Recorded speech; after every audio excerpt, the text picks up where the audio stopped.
सिंजीवाड़ा गांव की संजूबा। भगवान अपनी इच्छा से अपने भक्तों से जो कराना चाहते हैं वह कराते हैं, लेकिन कुछ भक्त ऐसे भी होते हैं जो अपनी दृढ़ श्रद्धा और प्रेम से भगवान को भी अपनी बात मनाने पर मजबूर कर देते हैं। ऐसा ही एक उदाहरण है सिंजीवाड़ा गांव की भक्त संजूबा का। सिंजीवाड़ा गांव गढ़ड़ा से वड़ताल जाते मार्ग पर स्थित एक छोटा सा गांव है। इस गांव में सत्संग के बीज अनंतानंद स्वामी ने बोए थे। उनकी कथाओं और उपदेशों के फल स्वरूप गांव में सत्संग की अच्छी वृद्धि हुई। गांव के हरिभक्त जगरूप भाई बारोट बहुत ही श्रद्धावान थे। उनका पूरा परिवार सत्संग सेवा में अग्रसर रहता। जब भी संत मंडल सिंजीवाड़ा आता तब उनका निवास जगरूप बारोट के घर पर ही होता और मंडल के ठहरने, जलपान आदि की समस्त व्यवस्था उनकी धर्मपत्नी संजूबा किया करती थी। श्रीजी महाराज जब पहली बार सिंजीवाड़ा आए तब से ही बारोट परिवार यह सेवा अत्यंत श्रद्धा और भक्ति से करता आ रहा था। ऐसा ही एक प्रसंग था।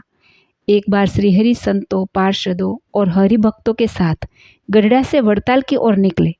उन्होंने सबको कह दिया था कि दोपहर तक वड़ताल पहुंचना ही है, इसीलिए सब सुबह ही निकल पड़े। सुबह का समय था जब सभी सिंजीवाड़ा गांव के पादर खुला मैदान में पहुंचे, जहां घोड़ों को पानी पिलाने के लिए कुछ देर रुके।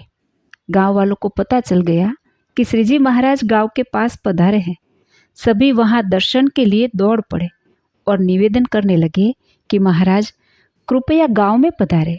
लेकिन महाराज को वड़ताल जल्दी पहुंचना था, इसलिए उन्होंने मना कर दिया। वह सब बातचीत चल ही रही थी कि संजूबा को यह खबर मिली। वह तुरंत अपने चेहरे पर घूंघट डालकर दौड़ती हुई वहां पहुंची। जगरूप बारोट उस समय बाहर गांव गए हुए थे। भीड़ में से रास्ता बनाते हुए संजूबा सीधे महाराज के पास पहुंची और घोड़े की लगाम पकड़कर गांव की ओर खींचने लगी। महाराज ने पहले उन्हें पहचाना नहीं और उन्हें रोकने लगे। बोले कि हमें उपवास करना पड़ेगा, लेकिन संजूबा बिना कुछ बोले चुपचाप घोड़ी खींचती रही। महाराज ने पूछा, ये हठीली स्त्री कौन है? बहन, कुछ बोलोगी भी? तब संजूबा ने घूंघट में से कहा, महाराज, हमारे घर के बड़ों की मर्यादा रखनी है। आप ऐसे ही पादर से निकल जाएंगे तो जब मेरे पति लौटकर सुनेंगे तो हमें कितना लांछन देंगे। आप बिना भोजन किए नहीं जा सकते, इसीलिए आप कुछ कहे या न कहे, हम तो घोड़ों को खींचते हुए आपको गांव ले जा ही रहे हैं। महाराज उनकी आवाज़ पहचान गए। भक्त के प्रेम के वश होकर महाराज ठहरने को तैयार हो गए। गांव में उतार पर थोड़ा विश्राम किया, सभा की, सत्संग किया और फिर भोजन करके विदा ली।